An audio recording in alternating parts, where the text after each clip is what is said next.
और आज आपको जो हमें टॉपिक पढ़ाना है, पावर्टी पर पहले चर्चा करनी है। गरीबी, भारत में गरीबी की क्या स्थिति है? गरीबी किसे कहते हैं? भारत में गरीबी की क्या स्थिति है? अंतर्राष्ट्रीय स्तर पर गरीबी की क्या स्थिति है? गरीबी से प्रॉब्लम कौन कौन से क्रिएट हो रहे हैं, उत्पन्न हो रहे हैं, और गरीबी को दूर करने के उपाय क्या क्या हैं? बेसिकली इन सारे टॉपिक पर हम आपसे चर्चा करेंगे गरीबी के इस विषय के अंतर्गत जो है। तो चलिए शुरू करते हैं। सबसे पहले बात कर रहे हैं कि भाई गरीबी होती क्या है, क्या है गरीबी? गरीबी की जब हम बात करते हैं तो एक सामान्य व्यक्ति की वह दशा जिसमें वह अपने और अपने परिवार के मूलभूत आवश्यकताओं की पूर्ति ना कर पाता। That means poverty is a situation in which a person is unable to fulfill his and his family's basic needs. तो यहां मूलभूत आवश्यकताएं, ये जो मूलभूत आवश्यकताओं की हम बात करेंगे, मूलभूत नेसेसिटीज की बात करेंगे, ये एक बदलते हुए परिवेश में बदलता हुआ है। This is a changing concept from time to time, era to era. किसी समय किसी व्यक्ति की मूलभूत आवश्यकता केवल भोजन हुआ करता था, बाकी कुछ नहीं जरूरत थी। पैलियोलिथिक, मेसोलिथिक, नियोलिथिक एरा में आप बात करोगे, फिर उसे आवास की जरूरत महसूस होने लगी, फिर उसे कपड़े की जरूरत महसूस होने लगी। समय बदलता गया और मौलिक आवश्यकताओं की नीड्स बदलती चली गई। आज जो हमारी मूलभूत आवश्यकताएं हैं, आज हमारी जो बेसिक नेसेसिटीज हैं, उनका जो दायरा है वो थोड़ा सा आगे बढ़ चुका है जरा, ठीक है ना? यानी जो पावर्टी का दायरा है, पावर्टी की बात आपकी है, वो यहां पर ये देखना है कि भाई आज के डेट में आपकी आवश्यकताएं क्या क्या हैं। अलग अलग कॉन्सेप्ट्स हैं। नीति आयोग का अपना कॉन्सेप्ट है, यूएनडीपी का अपना कॉन्सेप्ट है, ग्लोबल हंगरनेस रिपोर्ट जो आ रही है उसका अपना कॉन्सेप्ट है, वर्ल्ड बैंक का अपना कॉन्सेप्ट है। सभी की अपनी अपनी परिभाषाएं और सभी के अपने अपने पैरामीटर्स हैं। हर एक आधार पर हम आपसे चर्चा करेंगे, सभी बिंदुओं को लेकर के, एक एक बात को लेकर के हम आपसे चर्चा करेंगे कि भाई पावर्टी कहां पर कैसी है। तो सबसे पहली बात करिए, 3 प्रकार की गरीबी होती है। परमानेंट पावर्टी, एक स्थायी गरीबी होती है। दूसरा टेम्पोररी पावर्टी, अस्थायी गरीबी होती है। और एक परमानेंट नॉन पावर्टी होती है, जो गरीब ना हो, स्थायी रूप से गरीब ना हो। तो 3 प्रकार से यहां पर इसको हम क्लासिफाई कर लेंगे। इसके बाद जो दूसरा एंगल आता है, जो सबसे ज्यादा महत्वपूर्ण है, वो है आपका सापेक्ष गरीबी, और दूसरी ओर बात आता है निरपेक्ष गरीबी।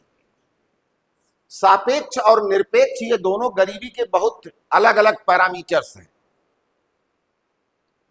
यहीं से आपको समझना होता है कि भाई गरीबी हम किसे कहेंगे।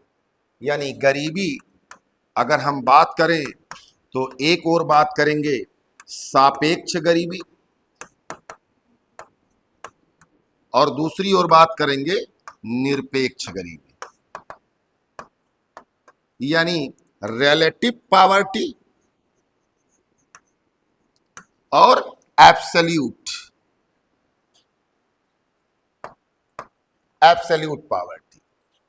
क्या है भाई ये दोनों पैरामीटर क्या है, इनके आधार पर भी आपको चर्चा करनी होगी। तो थोड़ा सा लिखते हुए चले, शुरुआत करते हैं। पहले लिखिए गरीबी, एक थोड़ा हेडिंग डाल दीजिए गरीबी।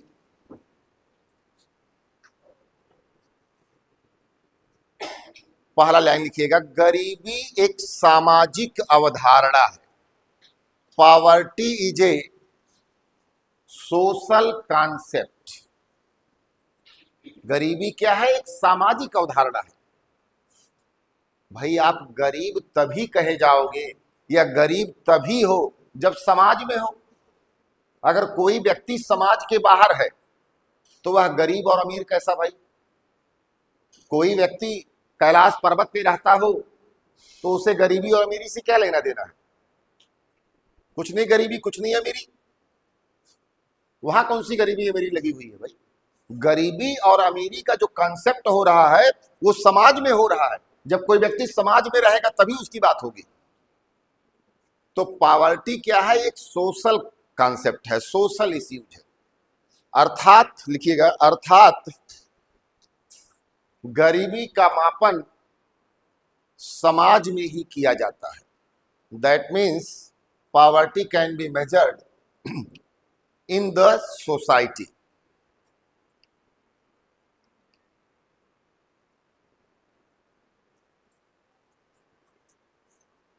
गरीबी का आकलन दो प्रकार से किया जाता है।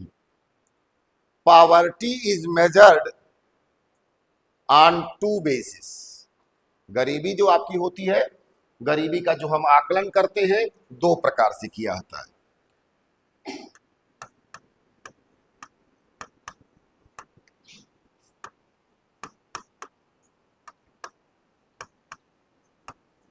कौन से दो विधि है भाई? कौन कौन से दो विधि है? सापेक्ष गरीबी और दूसरी ओर निरपेक्ष गरीबी। तो पहला हेडिंग डाल दीजिए निरपेक्ष गरीबी। हेडिंग आप डाल देंगे निरपेक्ष गरीबी। एब्सोल्यूट पॉवर्टी क्या है भाई? एब्सोल्यूट लिखिएगा, एक व्यक्ति की वह सामाजिक आर्थिक दशा, एक व्यक्ति की वह सामाजिक आर्थिक दशा जिसमें वह अपने और अपने परिवार की मौलिक आवश्यकताओं की पूर्ति नहीं कर पाता है। A social and economic status of a person in which he is unable to fulfill, in which he is unable to fulfill his and his family's basic needs, जिसमें वह व्यक्ति अपने और अपने परिवार की सामाजिक या नैतिक या मौलिक आवश्यकताओं की पूर्ति नहीं कर पा रहा। जो बेसिक नेसेसिटीज है उनको पूरा नहीं कर पा रहा। अब जो मौलिक आवश्यकता है वो यहां मायने लगाती है, बेसिक नेसेसिटीज है वो यहां मायने लगाती है। क्या होती है भाई बेसिक नेसेसिटीज? क्या क्या है बेसिक नेसेसिटीज? तो लिखिएगा, मौलिक आवश्यकताएं तीन वर्ग में बटी होती हैं। Basic necessities are classified in three groups. पहला, जीवन के लिए, फॉर लाइवनेस, लाइवनेस के लिए, जीवन के लिए, जीवन के लिए, फॉर लाइवनेस। क्या चाहिए भाई जीवन जीने के लिए? क्या चाहिए आपको? भोजन। सबसे पहले क्या चाहिए आपको? भोजन। दूसरा आपका है पोषण के लिए, फॉर न्यूट्रिएंट्स। दूसरा लिखिएगा, पोषण के लिए। भाई एक तो जीवन के लिए चाहिए, सापेक्ष निरपेक्ष में क्या चाहिए? जीवन के लिए।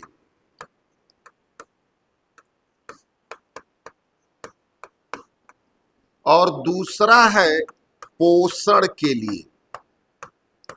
ये दोनों अलग अलग कॉन्सेप्ट हैं, जीवन के लिए और पोषण के लिए। देखिए, जीवन जीने के लिए खाली भोजन चाहिए। भोजन में क्या वैल्यू है ये मायने नहीं लगाता। आज भी बहुत सारे लोग गांव में या शहरों में ऐसे गरीब हैं, स्लम एरियाज में ऐसे लोग हैं जो सादा रोटी ही खाने को पा रहे हैं, नमक रोटी ही खाने को पा रहे हैं, या वो भी बड़े मुश्किल से पा रहे हैं। अब वो कुछ खाना खा ले रहे हैं, जिंदा है, लेकिन पोषण वैल्यू उनकी नहीं। दूसरा कॉन्सेप्ट आ रहा है पोषण वैल्यू की। जैसे भारत में आप बात करते हो कि प्रोफेसर डीटी लकड़वाला की जब बात आती है या अलग कमेटी की जब बात आती है, तो इन लोगों ने कहा था कि भारत में गरीबी का आकलन हम किस आधार पर करें? कैलोरी बेसिस पर करें। यही तो कहा उन्होंने ना। अलग कमेटी ने सबसे पहले ये बेसिस एक्सेप्ट किया, जो अंतरराष्ट्रीय पैरामीटर है, कि गरीबी का आकलन हम कैलोरी के आधार पर करें, कमाई का कोई आधार नहीं। आय के आधार पर गरीबी का आकलन की बात नहीं की जा रही है। आज के डेट में या पहले भी अगर हम बात करें तो गरीबी के बहुत सारे आकलन पैरामीटर्स हैं। सबसे बेहतरीन जो पैरामीटर है, सबसे जो अच्छा पैरामीटर है, वो है कंजम्पशन, उपभोग। कमा रहे हो कि नहीं कमा रहे हो ये नहीं मायने है, आप खा रहे हो कि नहीं खा रहे हो, आप जीवन स्तर आपका है कि नहीं है, इससे मायने है। तो यानी पॉवर्टी का जो बेसिक कोर कंसेप्ट है आपका है, वो कंजम्पशन के बेसिस पर है कि आपका कंजम्पशन कितना है, आपका उपभोग कितना है। उसी आधार पर कैलोरी का निर्धारण किया गया। कैलोरी में क्या कहा गया कि ग्रामीण क्षेत्र में रहने वाले लोगों के लिए 2400 कैलोरी और शहरी क्षेत्र में रहने वालों के लिए 2100 कैलोरी। यानी इतनी कैलोरी से ज्यादा वैल्यू अगर कोई कंज्यूम कर रहा है, कितनी कैलोरी, दोनों बात फिर से कर लीजिए, 2400 कैलोरी रूरल एरियाज और 2100 कैलोरी अर्बन एरियाज। ये दोनों कैलोरी की जो बात की गई, वो क्या कहा गया कि इतनी कैलोरी अगर कोई कंज्यूम कर ले रहा है तो उसे हम गरीब नहीं मानेंगे। तो यहां पर बात आ रही है कि हम पोषण की बात करें, न्यूट्रिएंट्स की बात करें। अब पोषण में जब हम बात करेंगे तो क्या क्या चाहिए उनको? किसी व्यक्ति का पोषण आहार में क्या क्या शामिल होना चाहिए? बायोलॉजिकल कॉन्सेप्ट है ये। प्रोटीन चाहिए, कार्बोहाइड्रेट चाहिए, फैट चाहिए, मिनरल्स चाहिए, सारी चीजें चाहिए ना। प्रोटीन, कार्बोहाइड्रेट्स, फैट्स, मिनरल्स, ये चार चीजें बेसिक चाहिए। और इसकी एक डेफिनिट क्वांटिटी है, इसकी एक निश्चित मात्रा है कि मिनिमम इतना चाहिए। तो वो आपका आता है पोषण के लिए, ठीक है ना। अब तीसरा जो लेवल आपका यहां पे आता है विकास के लिए, फॉर डेवलपमेंट।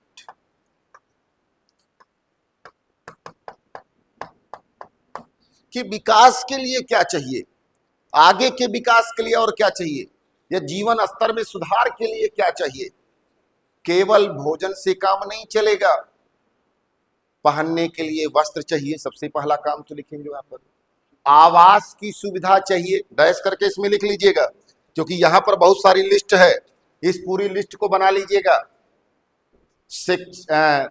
वस्त्र चाहिए, आवास यानी रेजिडेंट, फिर इसके बाद एजुकेशन, शिक्षा, फिर उसके बाद स्वास्थ्य यानी हेल्थ फैसिलिटीज, स्वास्थ्य सुविधाएं, इसके बाद मनोरंजन, इंटरटेनमेंट। भाई बिना, बहुत जरूरी है, बिना इंटरटेनमेंट के कैसे काम चलेगा? ये आप बहुत बड़ा मेजर इश्यूज है भाई। बिना इंटरटेनमेंट के कैसे कोई रहेगा? गरीब हो चाहे अमीर हो, इंटरटेनमेंट उसे चाहिए ही चाहिए। मैं एक छोटी सी कहानी आपको बताऊं, लाइव पे बता रहा हूं कि इसमें कोई बात नहीं है। पीसी होता साहब लोक सेवा आयोग के सदस्य रहे हैं और बाद में वो चेयरमैन भी बने। हमारे एक जानने वाले, इंटरव्यू लगा उनका, और जब वो इंटरव्यू देने गए 2004 में, तो 2004 में स्टूडेंट्स के पास मोबाइल नहीं होते थे, बहुत कम लोग होते थे जिनके पास मोबाइल होते थे। तो उनका ये क्वेश्चन था कि तेरे पास मोबाइल नहीं है, वैसे बोलते थे, तेरे पास मोबाइल नहीं, तू किसी से बात कैसे करता है, तू इंटरटेन कैसे करता है? वो चूंकि केरला के थे तो ऐसे ही बात करते थे। तो मतलब ये बनता है कि कोई भी गरीब से गरीब हो, मनोरंजन उसका एक माध्यम होना चाहिए, क्योंकि मानसिक शांति उसे मनोरंजन से प्राप्त होती है। अब ये इंटरटेनमेंट पारिवारिक भी हो सकता है, इंस्ट्रूमेंटल भी हो सकता है, मतलब किसी बजाने से मिल रहा है। या गांव में पहले क्या होता था, चौपाल लगता था। गांव के लोग क्या करते थे, आज भी चौपाल लगता है। आज चौपाल का माध्यम बदल गया है, इसे धार्मिक रूप ले लिया गया है कि भाई चलो कहीं पर भजन कीर्तन कर रहे हैं, कहीं पर संगोष्ठी कर रहे हैं, लेकिन वो अल्टीमेट एक मायने है मनोरंजन का। तो इंटरटेनमेंट भी इसका एक बहुत बड़ा मुद्दा है। फिर आगे लिखिएगा, अधिकार, राइट्स, ठीक है ना। फिर आगे लिखिएगा, कानून व्यवस्था, लॉ एंड ऑर्डर। आज के समाज में लोगों को अच्छा जीवन जीने के लिए अच्छा लॉ एंड ऑर्डर होना जरूरी है, क्योंकि आपके पास वो सारी व्यवस्था नहीं हो सकती है कि आप अपना अच्छा जीवन जी लीजिए। अगर कानून व्यवस्था जब अच्छा होगा तभी आप अच्छे से रह पाओगे। बाहर निकलना है, कहीं जाना है, कहीं आना है, ये लॉ एंड ऑर्डर की लायबिलिटी है कि आप सुरक्षित वहां तक जाइए और वहां से सुरक्षित चले आइए। तो ये लॉ एंड ऑर्डर भी एक गरीबी स्तर का निर्धारण के लिए महत्वपूर्ण पैमाना भी आपका है।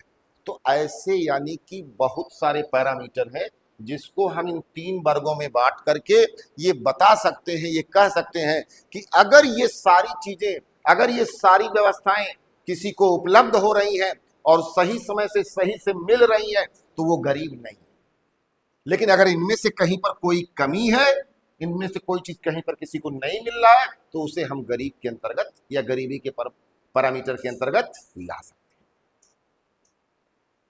तो गरीबी की जो एक परिभाषा है, बड़ी व्यापक परिभाषा है, बड़े अलग अलग प्रकार की परिभाषा है, ठीक। तो यानी यहां पर हम जो बात करेंगे कि एक मूलभूत पैरामीटर लिया जाएगा।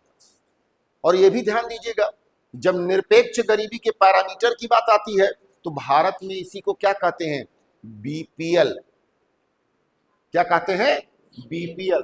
एक पैरामीटर यहां बना रखे हैं बीपीएल का, मतलब बिलो पॉवर्टी लाइन।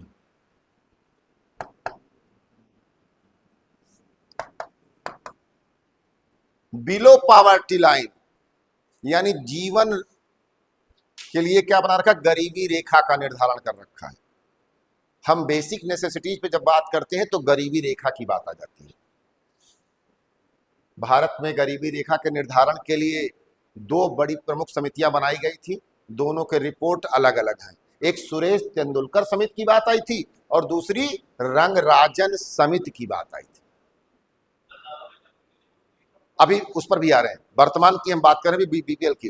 तो सुरेश तेंदुलकर समिति और दादा भाई नौरोजी समिति, ये सुरेश तेंदुलकर समिति और सी रंगराजन समिति, ये आज के समय की बात थी जो मनमोहन सिंह सरकार के समय में बनाई गई थी और उस पर काम किया गया था। हालांकि उसके बाद भी नीति आयोग का आपका है ना, गरीबी पर जो एजेंडा, उस पर भी काम कर रहे। चलिए अभी बात कर रहे हैं। दूसरी ओर देखिए, विश्व बैंक ने अपना पैरामीटर जारी किया है। अभी जून 2025 में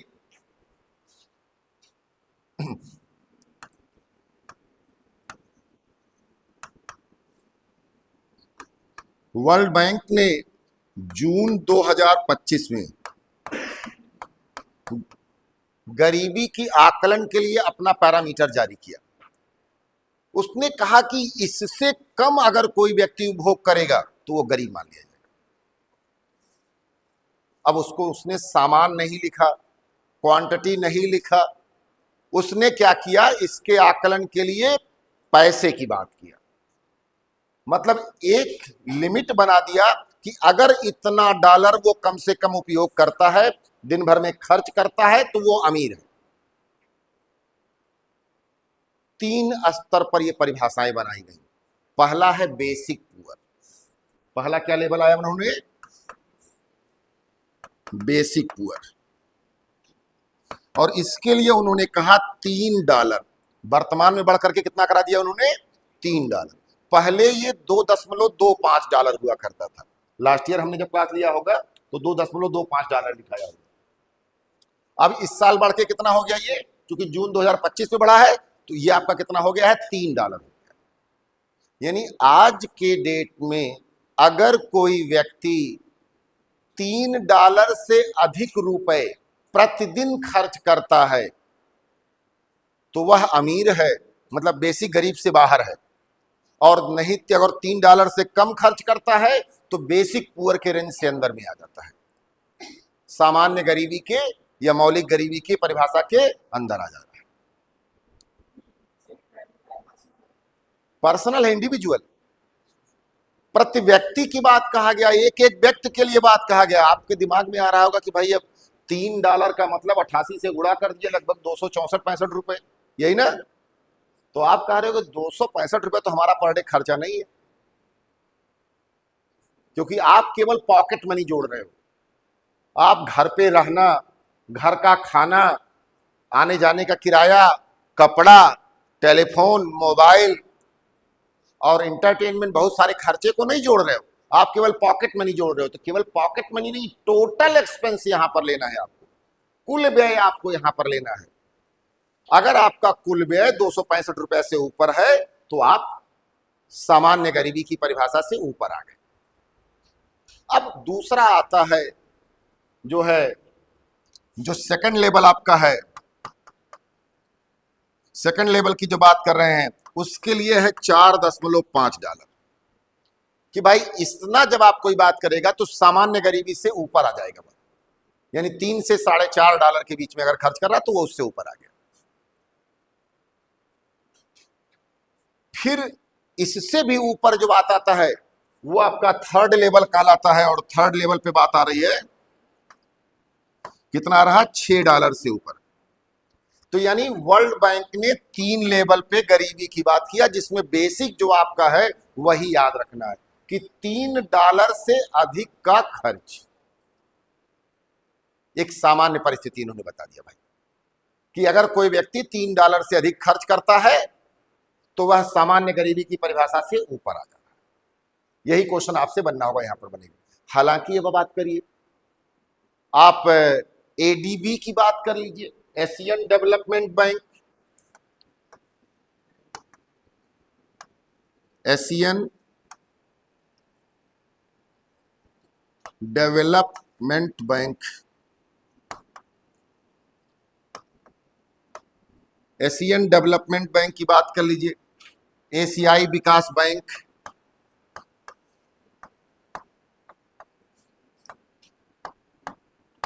एशियाई विकास बैंक की बात कर लीजिए।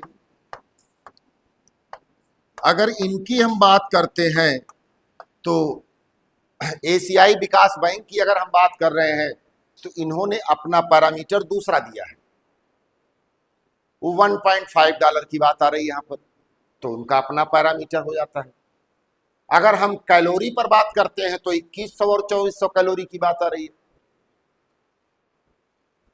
आप तेंदुलकर साहब की कमेटी की बात करोगे तो ग्रामीण स्तर पर 27 रुपए और शहरी स्तर पर 32 रुपए की उन्होंने बात किया है प्रतिदिन का खर्चा।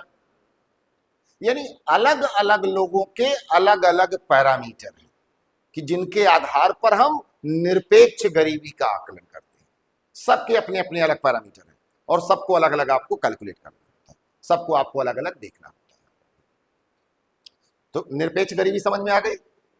बताएं भाई, अभी तेंदुलकर साहब की उनकी रिपोर्ट भी आ गई, हम आपसे बात करेंगे। अब दूसरा लिखिए सापेक्ष गरीबी, रिलेटिव पॉवर्टी।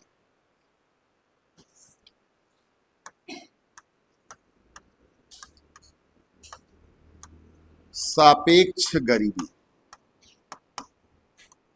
Relative poverty.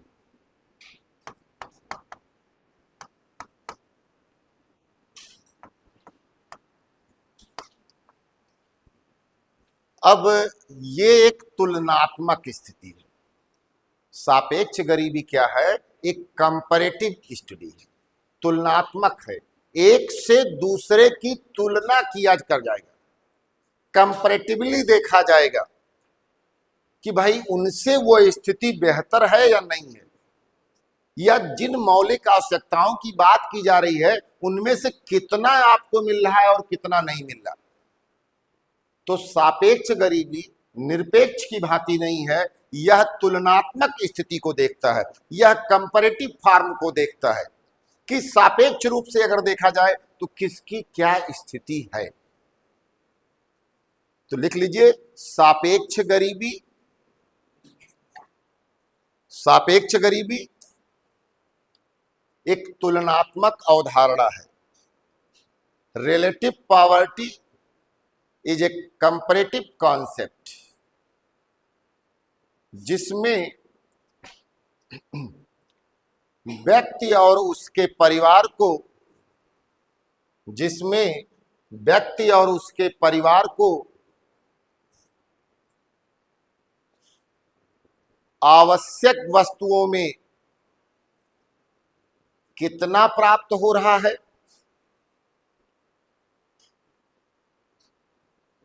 और क्या नहीं प्राप्त हो रहा है, इसके आधार पर आवश्यक वस्तुओं में कितना प्राप्त हो रहा है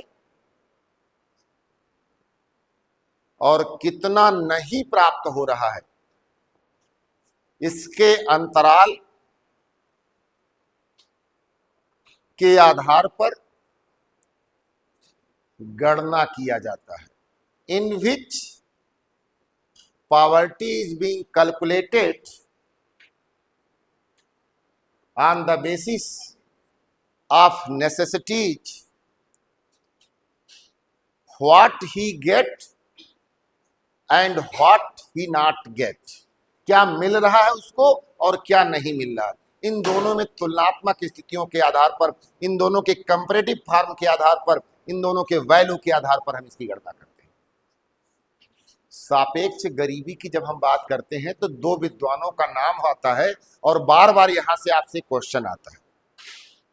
सबसे पहला नाम आता है लॉरेंज साहब का। क्या नाम आता है? लॉरेंज।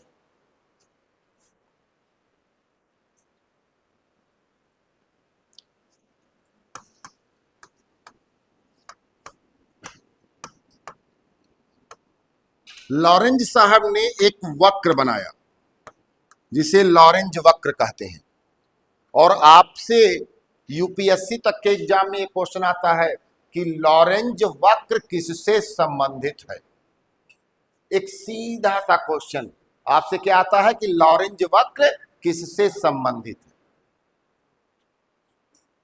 आय और व्यक्तियों की असमानता के आधार पर देखते हुए, आवश्यकताओं वस्तुओं को देखते हुए ये गणना किया जाता है कि किसको क्या मिल रहा है और किसको क्या नहीं मिल रहा है। इसको जरा इस ग्राफ से समझिएगा, छोटा सा हम बना दे रहे हैं। किसी भी देश में वस्तुओं की आवश्यकताओं के आधार पर एक सीधी रेखा बना दी गई कि उसमें उन लोगों को क्या मिलना चाहिए। यानी यहां पर बात आ रही है कि स्टैंडर्ड फॉर्मेट क्या चाहिए। अब सभी देशों में क्या चाहिए ये तो संभव नहीं है कि हर व्यक्ति को मिल जाए, तो जिसको नहीं मिलेगा वो गरीब कहलाएगा और जिसको मिलेगा वो गरीब नहीं कहलाएगा। तो यानी ये एक स्थिति आती है कि ये एक ऐसा ग्राफ बन जाता है, यहां पर इसका अंतराल बहुत ज्यादा हो रहा है, यानी यहां पर गरीबी ज्यादा है, और यहां पर ये अंतराल नहीं हो रहा है, इसका मतलब यहां पर गरीबी नहीं है, शून्य है वहां पर, चूंकि दोनों एक हो गए ना। तो जहां दोनों शून्य हो जा रहे हैं, बिल्कुल मिल जा रहे हैं, वहां पर गरीबी नहीं मानी जाएगी। गरीबी कहां मानी जाएगी? जहां पर अंतराल ज्यादा होगा। ये वक्र का निर्माण किसने किया? लॉरेंज महोदय ने, इसीलिए इसको लॉरेंज कर्व कहते हैं। हाँ देखिए, एक अंतराल यहां पर हो रहा है कि भाई हम विभिन्न स्थितियों की बात करेंगे। तो विभिन्न जब स्थितियों की बात करेंगे तो कुछ लोगों से क्या होगा, कुछ कहीं पर क्या होगा कि गैप बिल्कुल नहीं होगा। कुछ देशों की ये स्थितियां होंगी, जैसे आप आज बात कर लीजिए, स्वीडन की बात कर लीजिए, डेनमार्क की बात कर लीजिए, फिनलैंड की बात कर लीजिए। स्वीडन, फिनलैंड, डेनमार्क, ऐसे देशों की जब आप बात करोगे तो जितनी भी मौलिक आवश्यकताएं या जितनी भी जरूरतें सोची जा रही हैं वहां के नागरिकों को सारी प्राप्त हो रही हैं। कुछ देश ऐसे हैं जैसे Ethiopia, Sudan, Congo, Gabon, Cameroon, जहां पर बहुत कम प्राप्त हो रही है। तो यानी दो प्रकार के विपरीत ध्रुवों वाले देशों का हमने उदाहरण बात किया, और बाकी बीच में भारत, ब्राजील, रसिया, अफ्रीका, ये सब तो है ही है बाकी आपके। तो यानी एक ध्रुव वाले ये देश हो रहे हैं, दूसरे ध्रुव वाले और बीच में आपका ये अंतराल लग जाता है। तो इसलिए इन सब का एक अंतराल निकालने की बात करते हैं, इसी को हम कहते हैं लॉरेंज कर्व। तो सापेक्ष गरीबी का निकालने का जो पैमाना है वो किसने दिया? लॉरेंज महोदय ने दिया, और इसी का नाम दिया गया लॉरेंज कर्व। तो लिख लीजिएगा, सापेक्ष गरीबी का आकलन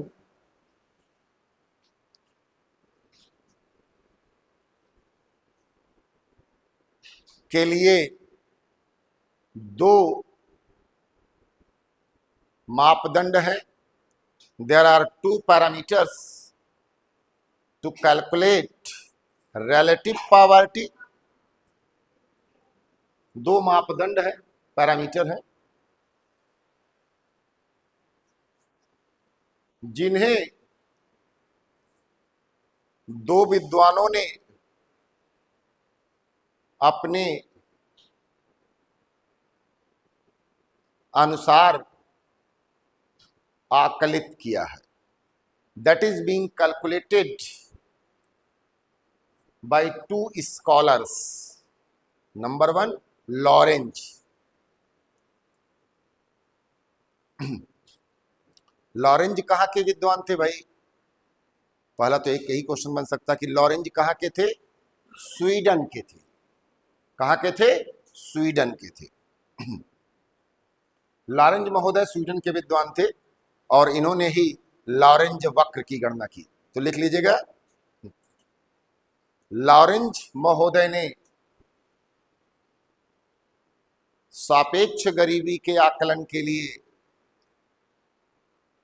लॉरेंज महोदय ने सापेक्ष गरीबी के आकलन के लिए लॉरेंज वक्र का निर्माण किया।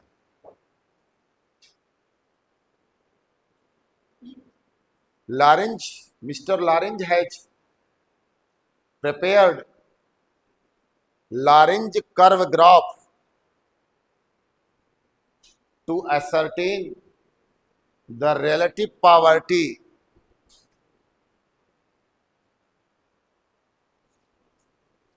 ठीक। तो एक आपका नाम आ गया रिलेटिव पॉवर्टी से, किसका नाम आ गया? लॉरेंज वक्र का नाम। दूसरा लिखिए गिनी कोफिशिएंट। दूसरा क्या नाम आ रहा है?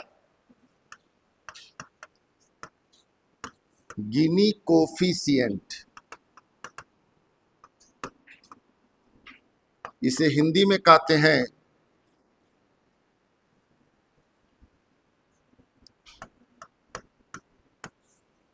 गिनी गुणांक।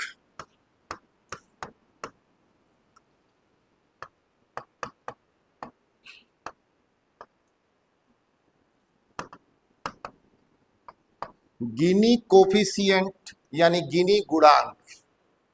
तो गिनी महोदय ने एक बात किया कि किसी की जो मौलिक आवश्यकताएं हैं, जो मूल आवश्यकताएं हैं, जो जरूरतें हैं, ऐसे तो किसी की आवश्यकता पूरी हो ही नहीं सकती।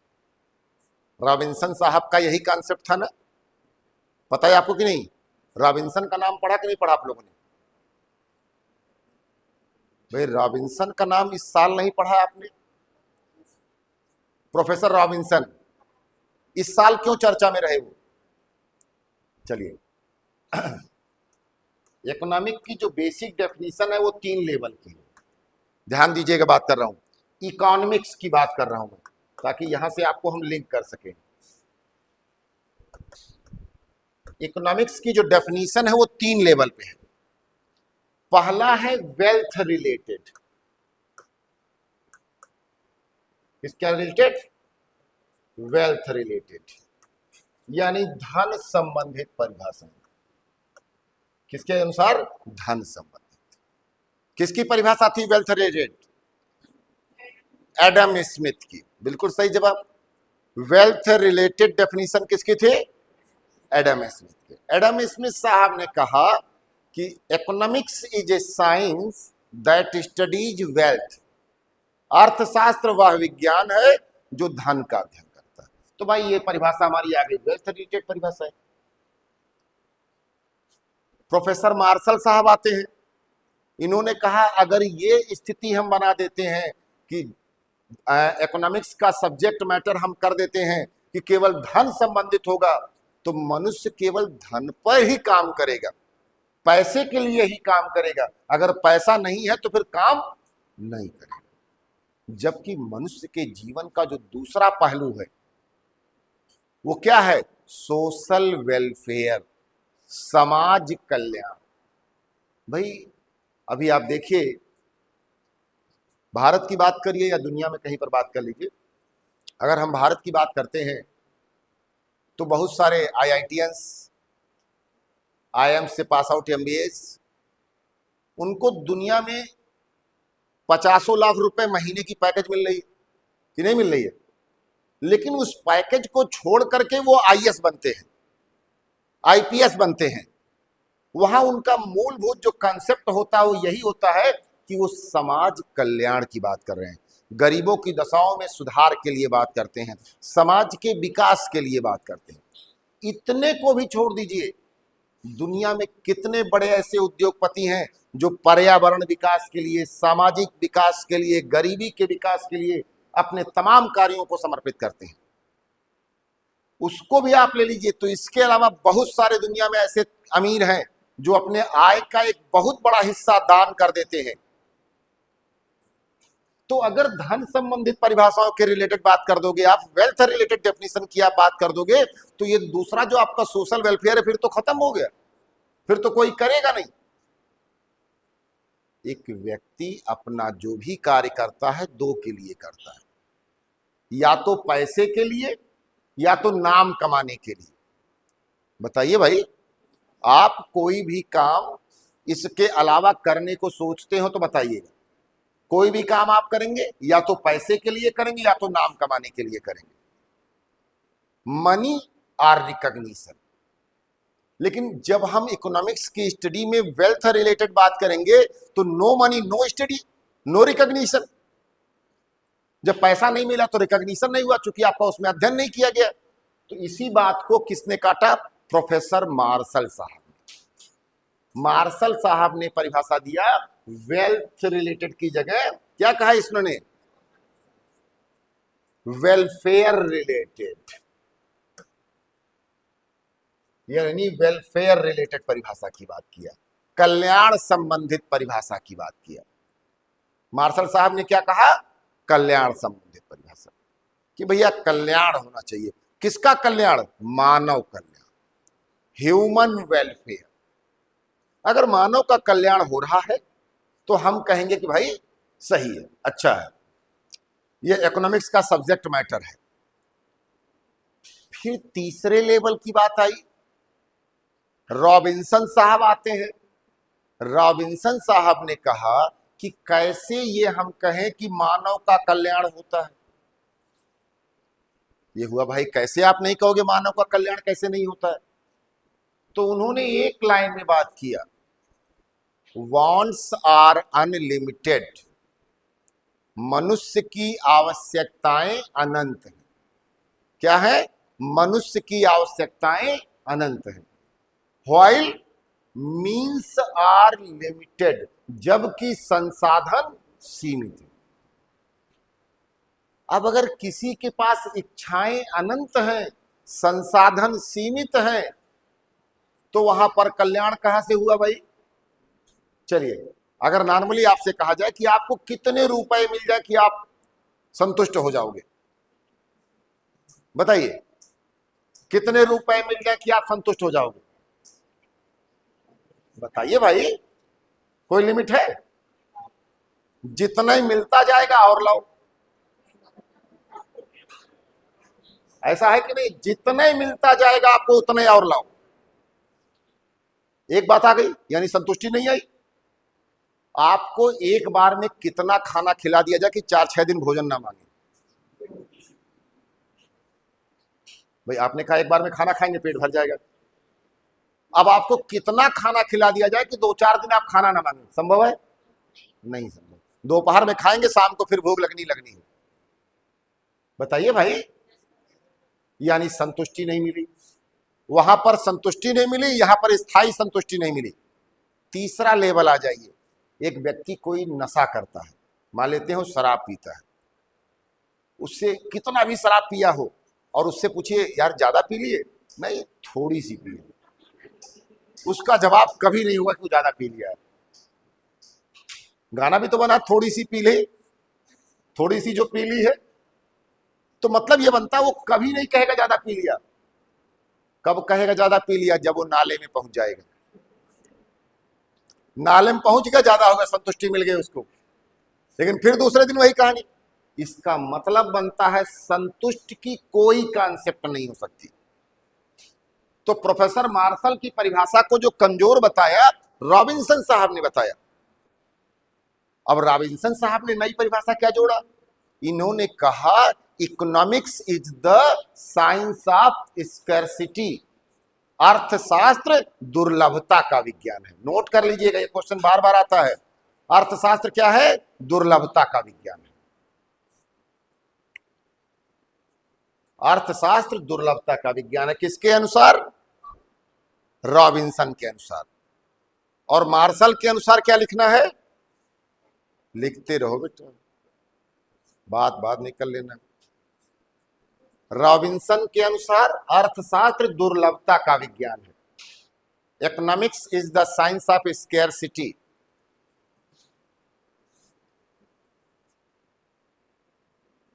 और प्रोफेसर मार्शल के अनुसार क्या लिखा था? अर्थशास्त्र मानव कल्याण का विज्ञान है। Economics is the science of human welfare. और एडम स्मिथ के अनुसार economics is the science of wealth, अर्थशास्त्र धन का विज्ञान। अब जरा बताइए, रॉबिन्सन साहब ने जो कहा था कि अर्थशास्त्र दुर्लभता का विज्ञान है, तो इसका उन्होंने कुछ विकल्प बताया था। उन्होंने क्या कहा? बात समझिएगा भाई सब लोग। अगर आपके जीवन में जो संसाधन चाहिए वो मिल रहा है तो बहुत अच्छा है, और अगर नहीं मिल रहा है तो आप क्या करोगे? बताइए भाई। आपकी इच्छा थी कि आज हम कोई अपना प्रिय आहार खाएंगे, हमारी तो इच्छा थी, आज हमको खाने नहीं मिला। आज तो भाई आपकी जो इच्छा थी कि हमारा ये प्रिय आहार हम खाएंगे, अगर नहीं मिला तो क्या करोगे आप? Alternative usages. इसका क्या विकल्प होगा? Alternative usage. रॉबिन्सन साहब ने यही कहा, वैकल्पिक उपयोग। भाई मेरी इच्छा होती है कि हमारे पास अपना चार्टर प्लेन हो, लखनऊ से सीधे आके मुरादाबाद क्लास करें और पढ़ा करके सीधे घर चले जाएं, लेकिन अब इतनी कमाई हमारी नहीं है, तो भैया ट्रेन से चले आए। वैकल्पिक उपयोग किया कि नहीं किया? अगर मान लीजिए सामान्य कोई व्यक्ति है, क्लास करने आना चाहता है, कि वो सोचता है चलो भाई हमारे पास फ्लाइट चार्टर प्लेन होना चाहिए, तो नहीं है तो कहेगा भाई कार ले लो। कार भी नहीं है, कहेगा बाइक ले लो। बाइक भी नहीं है तो कहेगा साइकिल ले लो। साइकिल भी नहीं है तो पैदल चले आओ। जो जरूरत है, जो आवश्यकता है, वो काम करना है। तो यानी अल्टरनेटिव यूजेज की बात करते हैं, वैकल्पिक उपयोग की बात करते हैं, तो स्केर्सिटी की बात करते हैं। 3 लेवल की परिभाषा की बात यहां पर इस पर आती है। अब जरा समझिए, इसी को हम गिनी कोफिशिएंट से क्या बात कर रहे थे? जब हम गिनी कोफिशिएंट की बात करते हैं तो किसी की आवश्यकता जो है, अगर वो पूरी हो रही है तो उसे 1 में रखेंगे। जितनी आवश्यकता है पूरी मिल जा रही है। और दूसरा एक व्यक्ति हो सकता है कि जितनी आवश्यकता है उसमें कुछ नहीं मिल रहा है। 2 विपरीत ध्रुव वाले हो गए। अब इसमें बीच में बहुत सारे होंगे। जैसे मान लीजिए किसी को 0.8 मिल रहा है, किसी को 0.65 मिल रहा है, किसी को 0.5 मिल रहा है, किसी को 0.3 मिल रहा है। संभव है कि नहीं संभव है? ये मतलब हो रहा है कि अगर 100% चाहिए, 100% पूरा मिल रहा है तो एक हो गया। जितना आवश्यकता है पूरा मिल गया। जितना मिलना चाहिए था उसका 80% मिल रहा, जितना मिलना चाहिए उसका 65% मिल रहा, जितना मिलना चाहिए उसका 50%, जितना मिलना चाहिए उसका 30%। यानी ये आपके नेसेसिटीज को फुलफिल होने की क्राइटेरिया को दर्शाता है। गिनी गुणांक, गिनी कोफिशिएंट। एक व्यक्ति की मौलिक आवश्यकताएं क्या क्या है, 3 स्तर की बताई मैंने, उसमें से कितना आपको मिल रहा है, बस वही। बेस तो हमेशा ही आपको वही बनाना है। तो सापेक्ष स्तर पे आ गया, रिलेटिव स्तर पर आ गया कि भैया क्या चाहिए आपको और क्या मिल रहा है। अब बात समझ में आ गई? बताएं भाई कि हम सापेक्ष स्तर पे बात करेंगे तो कितना मिलना चाहिए था और कितना मिल रहा है। तो इसके आधार पर भी हम गरीबी का आकलन करते हैं। अभी तक यूपी पीसीएस में या आरओ के एग्जाम में यहां से 2 ही क्वेश्चन बनता है, गिनी गुणांक किससे संबंधित है या लॉरेंज वक्र किससे संबंधित है। स्ट्रेट फॉरवर्ड आपका क्वेश्चन होगा गरीबी के आकलन से, टू एस्टिमेट द पॉवर्टी या to calculate the poverty, Gini coefficient and Lorenz curve. बताइए भाई, बेसिक बात समझ में आ गई? यानी आपने समझा अभी तक कि एब्सोल्यूट पॉवर्टी क्या होती है, दूसरी ओर हमने आपसे बात किया कि रिलेटिव पॉवर्टी क्या। अब थोड़ा सा आगे बढ़ते हैं और हम कुछ लोगों के नाम आपसे नोट करा दे रहे हैं कि जो भारत में गरीबी के आकलन से संबंधित है। तो लिख लीजिए, भारत में गरीबी का आकलन, estimation of poverty in India.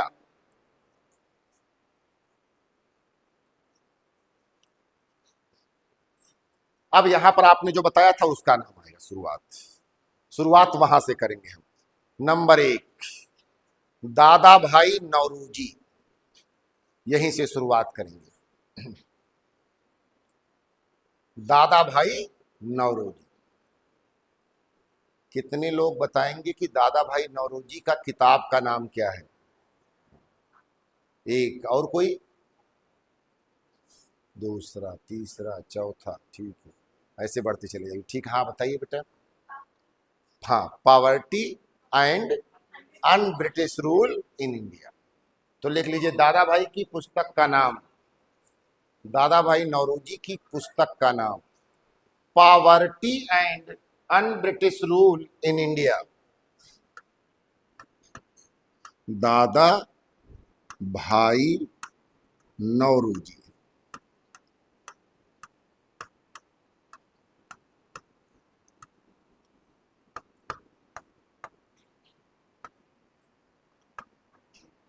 इनकी बुक का नाम क्या था?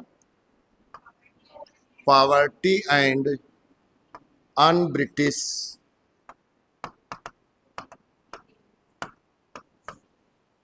Rule in India.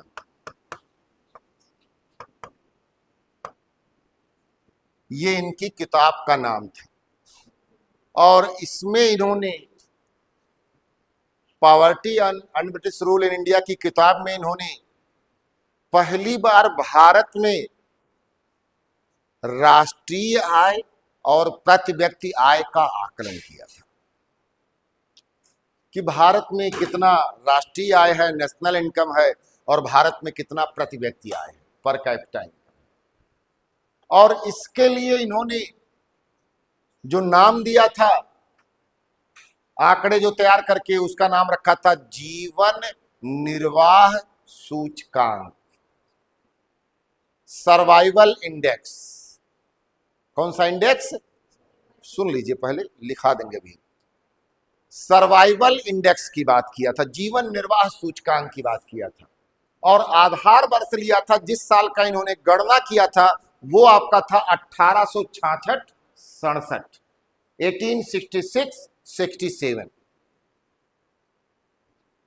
भारत में जब दादा भाई नौरोजी ने प्रति व्यक्ति आय की गणना की बात किया था और जिसे इन्होंने सर्वाइवल इंडेक्स कहा, तो ये पाया कि भारत की 80% से अधिक आबादी की स्थिति ये थी कि इतना भी नहीं खाने को मिलता था जितना जेल में मिलता है।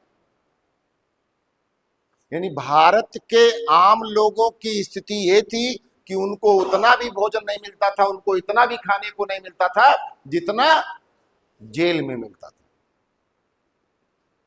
यानी भारत के सामान्य लोगों की स्थिति जेल से भी खराब थी।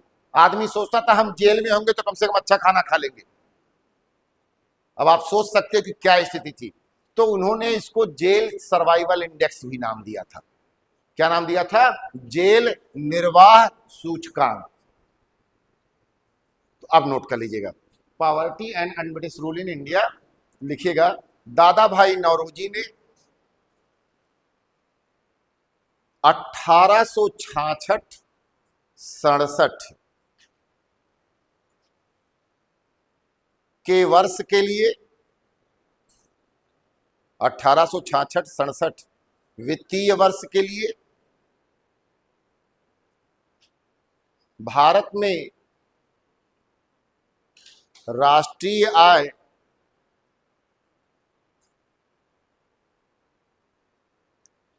और प्रति व्यक्ति आय की गणना की। Dada Bhai Naoroji calculated national income and per capita income, national income and per capita income for the financial year 1866-67, यानी 1866-67 वित्तीय वर्ष के लिए। दादा भाई नौरोजी के अनुसार, आगे इसी में लिखिएगा, दादा भाई नौरोजी के अनुसार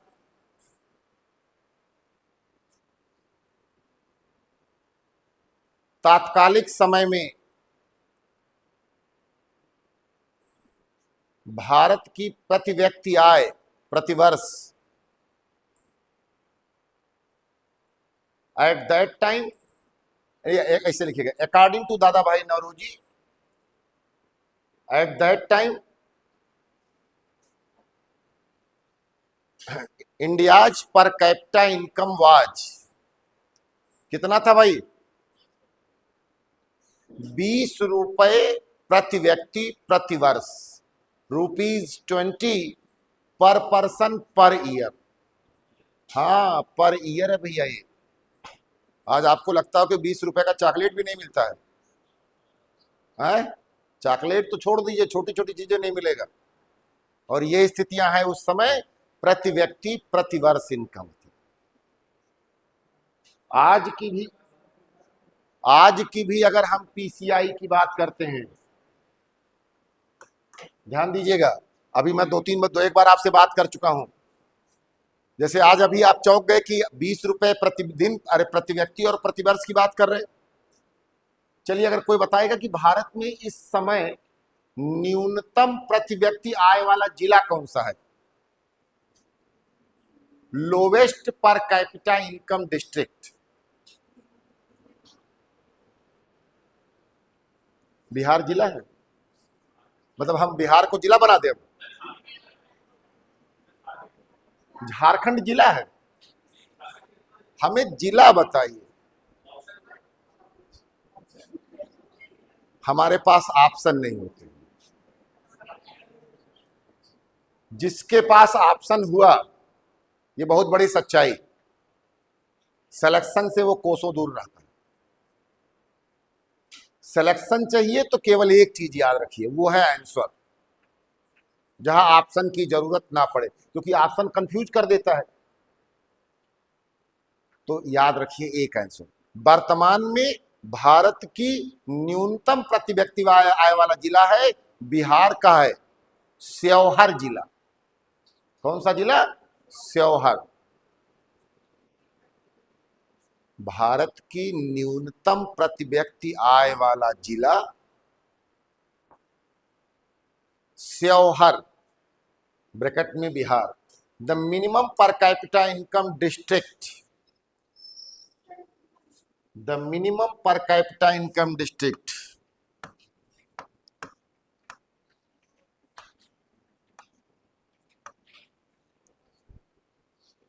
श्योहर। अब सोचिए क्या हालत में। चलिए औसतन देखिए, बता रहे हो, बता रहे हो। अभी वर्तमान में जो भारत की प्रति व्यक्ति आय है लगभग कितनी चल रही है इस समय पर कैपिटा इनकम? 1,78,000 समथिंग चल रही है। करंट मूल्यों पर बात कर रहे हो तो 2,15,000 समथिंग चल रही है, और बेसिक मूल्यों पर बात करोगे तो 1,23,000 समथिंग चल रही है। यहां की प्रति व्यक्ति आय लगभग चल रही है 23,000 रुपए प्रति व्यक्ति प्रति वर्ष। एक व्यक्ति का साल भर में इनकम, यानी अगर मंथली अगर आप बात करिए तो 2,000 रुपए से कम। अब जरा सोचिए अगर 2,000 रुपए महीने से कम है इनकम तो क्या स्थिति होगी उस जिले की। तो यानी अगर दादा भाई नौरोजी ने उस समय जो कैलकुलेट किया होगा, बड़ा एग्जैक्ट कैलकुलेट किया होगा। अभी जब हम नेशनल इनकम की बात किए थे तो मैंने सबके अनुसार आपको बात किया था। दादा भाई नौरोजी के अनुसार क्या बात है? जीडीपी जीएनपी तो पढ़ा चुका हूं ना, बताएं भाई। और मैंने वहां पर बात किया होगा, दादा भाई नौरोजी की बात किया होगा, प्रोफेसर VKRV राव की बात किया होगा, कर्जन की बात किया होगा,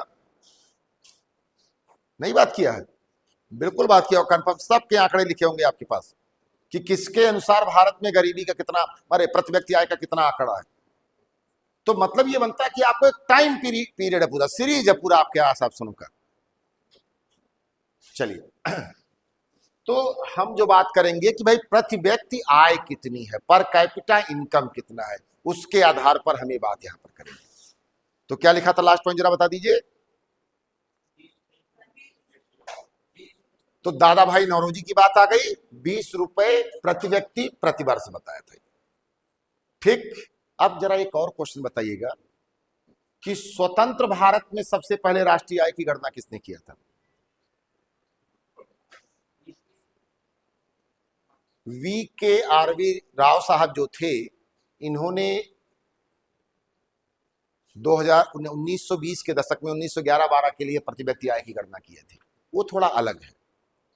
PC महालनोबिस, क्योंकि वही इस समय CSO के जो बनाया गया था उसी के अध्यक्ष बनाए गए थे जो है, तो PC महालनोबिस का नाम आता है प्रति व्यक्ति आय की बात। अब जरा इसके आगे बात करेंगे, हम देखेंगे जरा, तो लिखिएगा YK अलग कमेटी, YK अलग, YK अलग, YK अलग कमेटी। एक कमेटी बनाई गई थी YK अलग साहब के चेयरमैनशिप में। इन्होंने भारत में गरीबी की आकलन की बात किया था, YK अलग कमेटी। और इन्होंने सबसे पहले भारत में गरीबी की आकलन के लिए कैलोरी की मात्रा को लिया कि कितनी कैलोरी के आधार पर गरीबी की बात किया। तो लिख लीजिए, इन्होंने भारत में गरीबी का आकलन कैलोरी की मात्रा के आधार पर निर्धारित की। He determine the poverty in India on the basis of calorie. क्या बताया था भाई? कितनी कैलोरी? अर्बन एरिया में 2100 और रूरल एरिया में 2400 कैलोरी। इसी कैलोरी के पैरामीटर को आगे चल करके प्रोफेसर DT लकड़वाला ने भी एक्सेप्ट किया था। क्या नाम था उनका? प्रोफेसर DT लकड़वाला कमेटी, एक ये भी बनाई गई थी, प्रोफेसर DT लकड़वाला कमेटी। ये लगभग 1991 में बनाई गई थी DT लकड़वाला कमेटी जो थी। अब जरा समझिएगा, दो लोगों का नाम इधर की समिति में आता है, जो चर्चित होते हैं, पहला लिखेंगे सुरेश तेंदुलकर समिति। कौन? सुरेश तेंदुलकर समिति। अब ये जो सुरेश तेंदुलकर साहब थे, इनके बारे में कहा जा रहा है कि भाई ये कमेटी बनाई गई थी मनमोहन सिंह सरकार के समय। कब बनाई गई थी? मनमोहन सिंह सरकार के समय, यानी वही 4-5 के बीच में। और इनकी जो रिपोर्ट आई थी वो 8-9 के लिए आई थी कि 4-5 में क्या स्थिति थी और 8-9 के लिए क्या स्थिति थी। इन्होंने जो गरीबी का आकलन किया वो यूआरपी बेस पे किया। किसके बेस पे किया? यूआरपी। सुरेश तेंदुलकर कमेटी।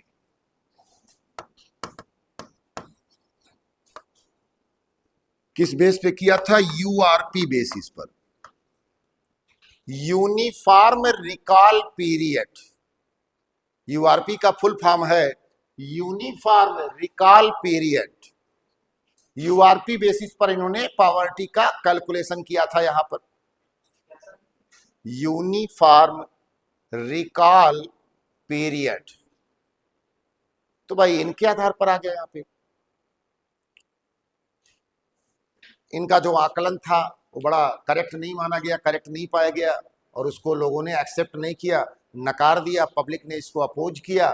इनके बाद फिर एक कमेटी बनाई गई मनमोहन सिंह के द्वारा 2011 में। दूसरी कौन सी कमेटी थी? सी रंगराजन कमेटी।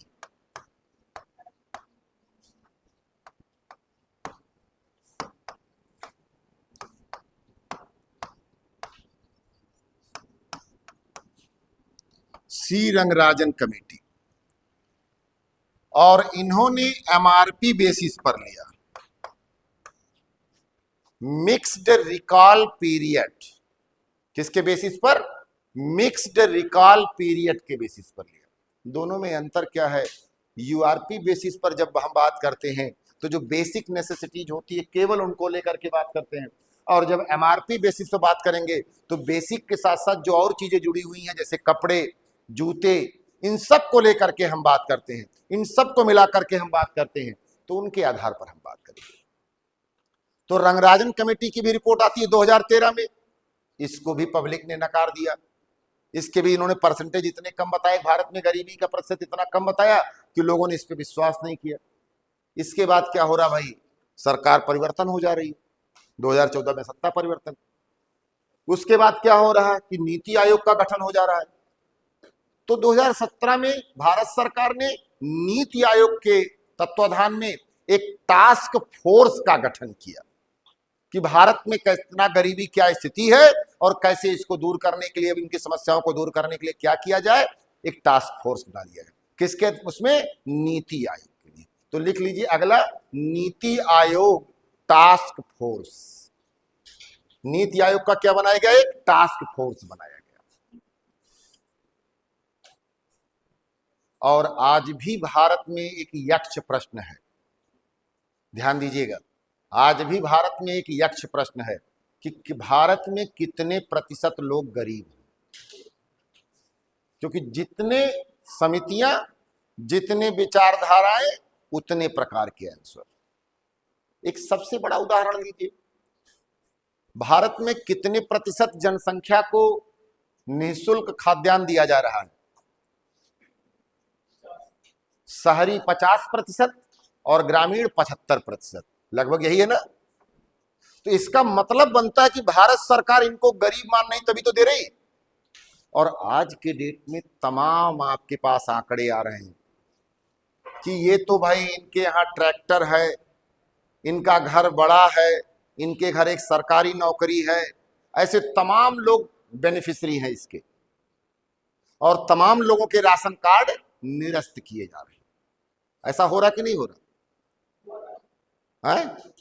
मुरादाबाद में नहीं है? हो सकता है मुरादाबाद में ज्यादा लोग ईमानदार हैं, 100% ईमानदारी हो यहाँ पर, हम भी मान लेंगे, क्या दिक्कत है, कोई बड़ी बात तो है नहीं, संभव है। लेकिन ऐसे आंकड़े भाई आ रहे कि नहीं आ रहे आपके पास? बिल्कुल आ रहे होंगे। तो गरीब हम किसको माने, आज भी ये यक्ष प्रश्न है। हम कैलोरी के आधार पर माने, हम वर्ल्ड बैंक के अनुसार मांगे, हम एडीबी के अनुसार मांगे, हम भारत में जो है ये सुरेश तेंदुलकर समिति है, सी रंगराजन समिति है, इनके आधार पर माने। सुरेश तेंदुलकर साहब ने 27 रुपये गांव ग्रामीण क्षेत्रों में और शहरी क्षेत्रों में 32 रुपया 2008-9 के लिए बताया था।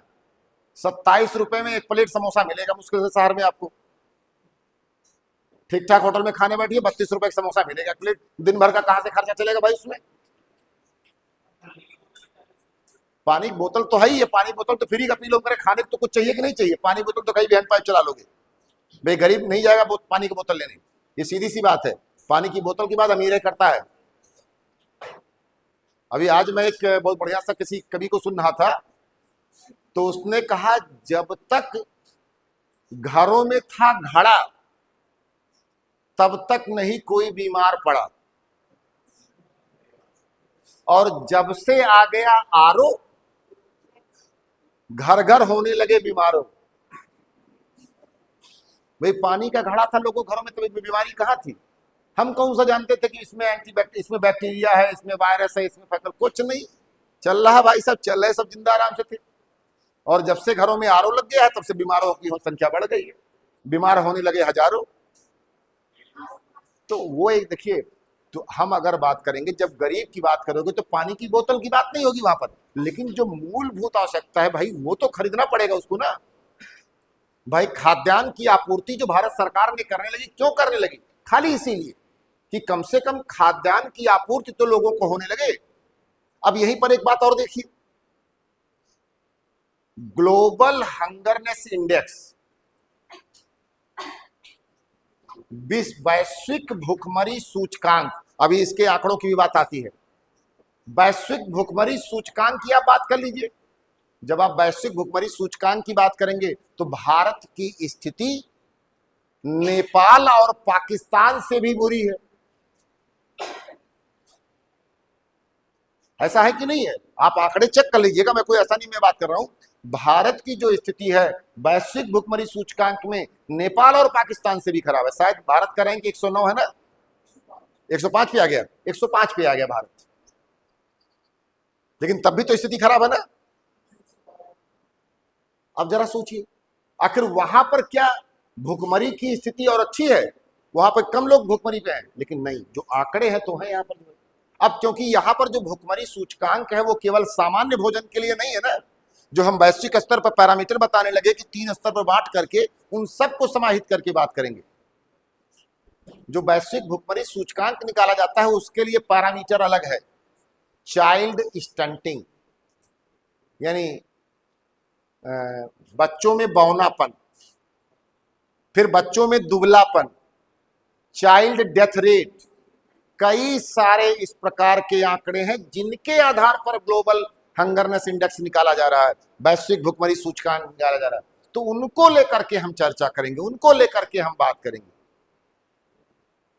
तो आज के डेट में भी ये एक यक्ष प्रश्न है कि हम भारत में किसको गरीब माने।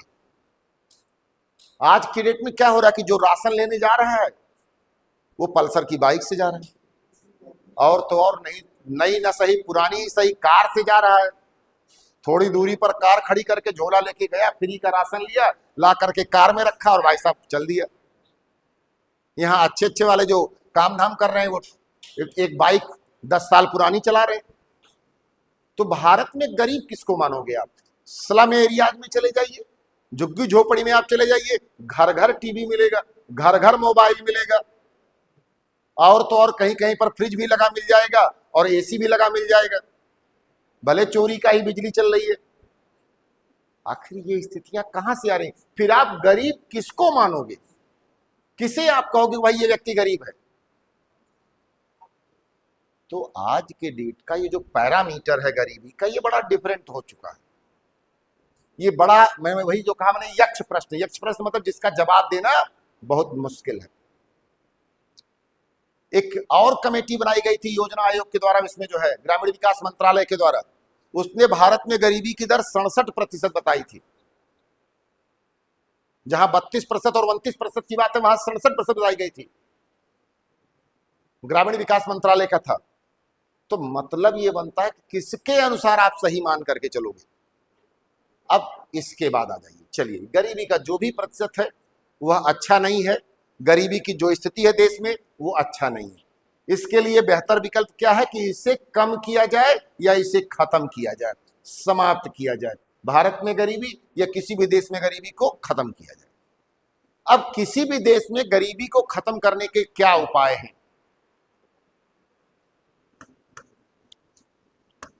मीन्स टू एबॉलिश पॉवर्टी, गरीबी दूर करने के उपाय।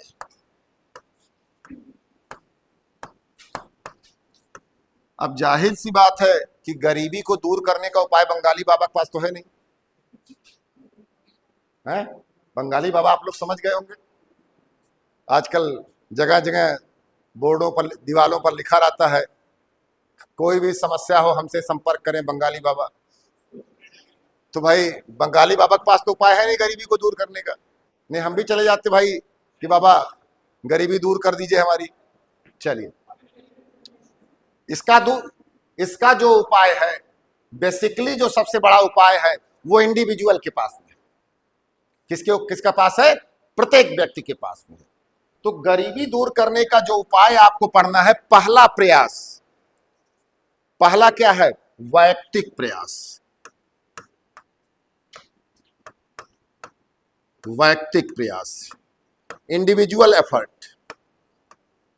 कौन सा है आपका? इंडिविजुअल एफर्ट, वैयक्तिक प्रयास। हर एक व्यक्ति के पास अपना प्रयास होना चाहिए गरीबी को दूर करने के लिए। आप यहां बैठे हुए हैं किस लिए? मैं नहीं कहूंगा कि आप गरीब हैं, मुझे पता कि आप गरीब नहीं हैं, लेकिन फिर भी आप अपनी आर्थिक स्थितियों के और ऊपर करने के लिए आए हैं कि नीचे करने के लिए? प्रयास तो यही है ऊपर करने का।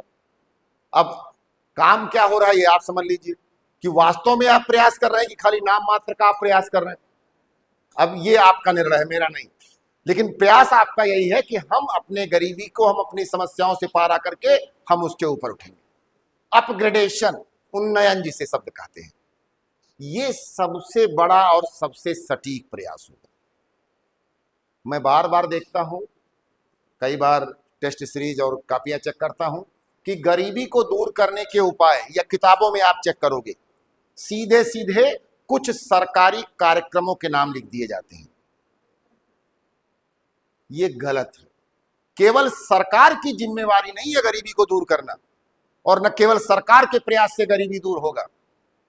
सरकार के प्रयास से केवल क्षणिक गरीबी दूर होगी, तात्कालिक गरीबी दूर होगी, स्थायी और दीर्घकालिक नहीं होगी।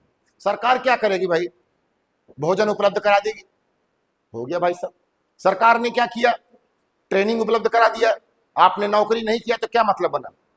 भाई भारत सरकार की योजना कौशल विकास मिशन आई, कौशल विकास मिशन, लोगों ने कौशल ट्रेनिंग ले लिया और नौकरी नहीं कर रहे, तो उससे कोई फायदा निकला? कोई नहीं। इसका लाभ तभी है जब उसको आप वैयक्तिक प्रयास करोगे। तो पहला होता है वैयक्तिक प्रयास, दूसरा होगा सामूहिक संस्थागत प्रयास।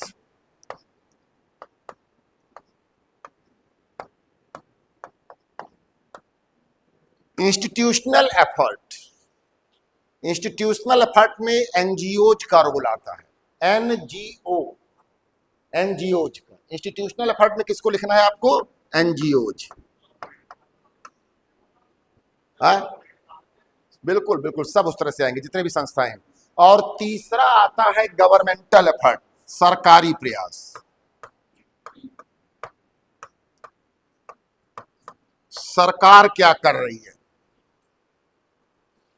अब जब सरकार के प्रयास की बात करेंगे तो भारत में कोई समस्या हो, सबसे पहले देखिए क्या संविधान में इसका कुछ उल्लेख है?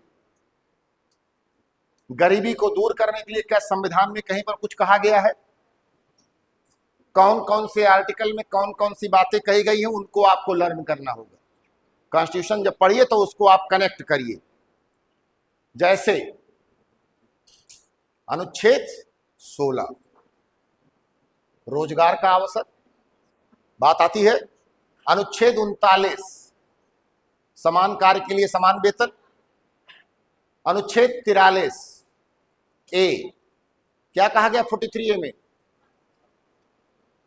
भागीदारी प्रबंधन, पार्टिसिपेटरी मैनेजमेंट। यानी ऐसे आपको सर्च करना होगा कहां पर क्या प्रावधान है, और जो कनेक्ट हो रहा है उसको जरूर जोड़िए। यूपीएससी और पीएससी के मेंस के एग्जाम में जितने बिंदु आपके समझ में आए उतने ज्यादा से ज्यादा बिंदुओं को लिखिए। केवल किताब में लिखे हुए बिंदुओं से आपका सिलेक्शन संभावना कम रहेगी, लेकिन जब बिंदु उसमें आप बढ़ा देंगे, पॉइंट्स उसमें आप बढ़ा देंगे, तो उसकी संभावना आपकी बढ़ जाएगी। क्लियर हो गया कॉन्सेप्ट?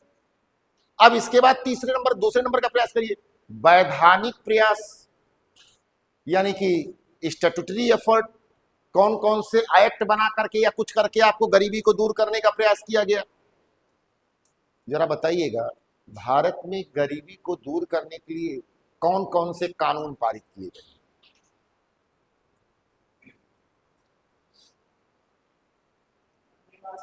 मनरेगा, बिल्कुल सही जवाब। नंबर 1 पर आ जाइए, मनरेगा।